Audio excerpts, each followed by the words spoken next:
Les matins de France Culture, Guillaume Erner. C'est aujourd'hui que s'ouvre à l'Élysée la conférence nationale du handicap, une conférence au cours de laquelle sera dressé un premier bilan du quinquennat d'Emmanuel Macron. Le président de la République a fait de l'inclusion des personnes handicapées l'une de ses priorités. Pourtant, dimanche, dans le JDD, un collectif de 47 associations dénonçait la persistance des inégalités d'accès aux droits et l'insuffisance des avancées en la matière. La France doit-elle s'inspirer d'expériences menées à l'étranger? Bonjour Charles Gardou, vous êtes anthropologue et professeur à l'université Lumière Lyon 2. Vous avez notamment publié La société inclusive, parlons-en aux éditions RS. En 2002, déjà, Jacques Chirac, alors président de la République, s'était engagé à faire du handicap une priorité. 17 ans après, qu'est-ce qui a changé ? Bonjour, merci de me recevoir dans votre studio.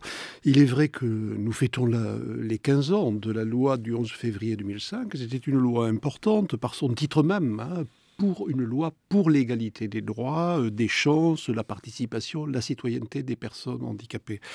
Et c'est une évidence que cet accès aux droits fondamentaux pour tout citoyen exige d'être effective dans la patrie, dit-on, des droits de l'homme. Et alors on pourrait s'interroger sur le fossé entre grands principes et petites réalités.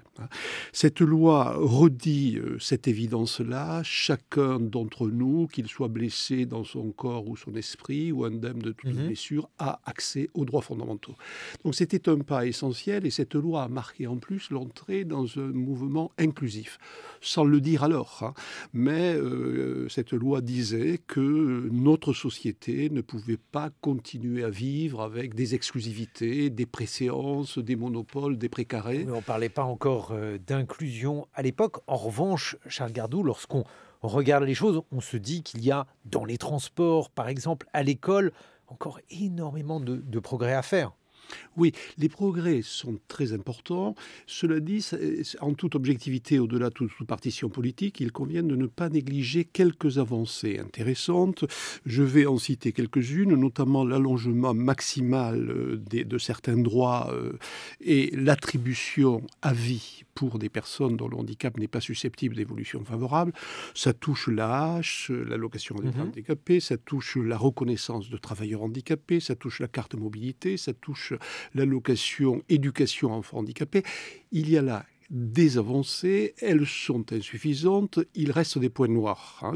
Peut-être puis-je souligner certains d'entre eux, mais ces avancées, allez-y, Charles. Ces avancées ne peuvent pas être passées par pertes et profits parce qu'elles viennent résoudre quelque chose qui est souvent très éprouvant pour les familles et qui crée une surcharge des maisons départementales du handicap. Et alors, donc, pour les points noirs, que diriez-vous aujourd'hui? Parce que j'ai sous les yeux la tribune publiée dans le JDD dimanche et le collectif d'associations fait part de sa colère. Il est temps de taper du poing sur la table et d'affirmer qu'il n'est plus possible de ne pas appliquer la loi et de connaître une telle inégalité de traitement. Donc il y a encore beaucoup de points noirs selon ces associations. Oui, ils existent, ces points noirs, et je prends quelques exemples, notamment la scolarisation.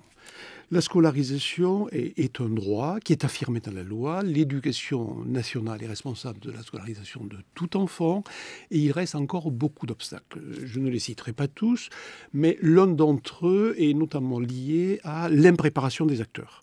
Nos enseignants aujourd'hui, mais plus que les enseignants, tous les personnels de l'éducation nationale sont impréparés à recevoir des enfants qui présentent des difficultés très spécifiques dans la classe. Leur formation ne les a pas préparés à cela.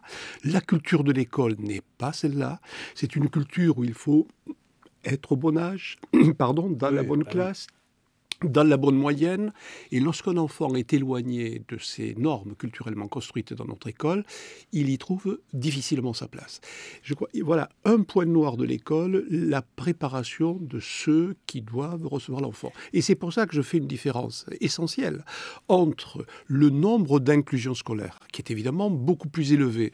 Songez à ce chiffre, 100 000 en 2006, 340 000 en 2018. Donc il y a eu une progression. La progression est substantielle, mais il faut faire une différence entre faire de l'inclusion et être inclusif.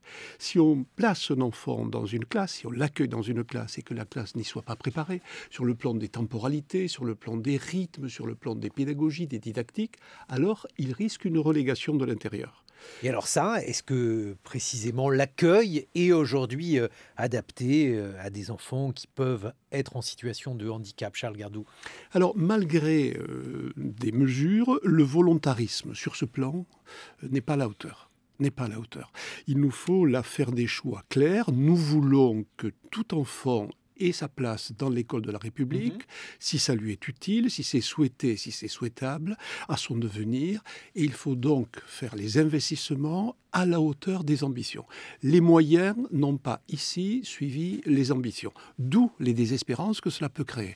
Deuxième point noir, et un point de désespérance aussi, c'est le problème de l'accessibilité. On ne peut pas parler de société inclusive si cette société n'est pas accessible. Dans les transports publics, c'est particulièrement clair, Charles Gardou. Vous l'évoquiez tout à l'heure à juste titre, quand on voit la configuration de Paris, de certains lieux, de certains trottoirs, on voit bien qu'il est difficile de s'y déplacer, de s'y mouvoir et d'y vivre vraiment. Alors, est-ce qu'il faut sanctionner davantage en conclusion, Charles Gardou? Il faut former davantage dans tous les secteurs professionnels. Ceux qui sont chargés de concevoir les espaces citoyens, les espaces bâtis, les lieux de savoir, les lieux d'art, de culture. C'est ça une société inclusive. C'est une société qui ne supporte plus les exclusivités persistantes. Vous savez, j'aime beaucoup ce mot de Simone de Beauvoir. Le plus scandaleux dans le scandale, c'est qu'on s'y habitue. Vous et moi, nous pouvons nous déplacer aisément. Notre corps nous accompagne à peu près. Songeons à tous ceux qui ne le peuvent pas et qui butent en permanence sur des obstacles dans le quotidien. Songeons aussi à leurs parents qui tentent de les dépasser avec eux. C'est toujours très éprouvant. Le travail, il est ici à faire. Des moyens à la hauteur des ambitions, faute de quoi l'effectivité des droits n'est pas réelle. Merci beaucoup, Charles Gardou. Je rappelle le titre de votre ouvrage, La société inclusive. Parlons-en. Il n'y a pas de vie minuscule. C'est aux éditions RS.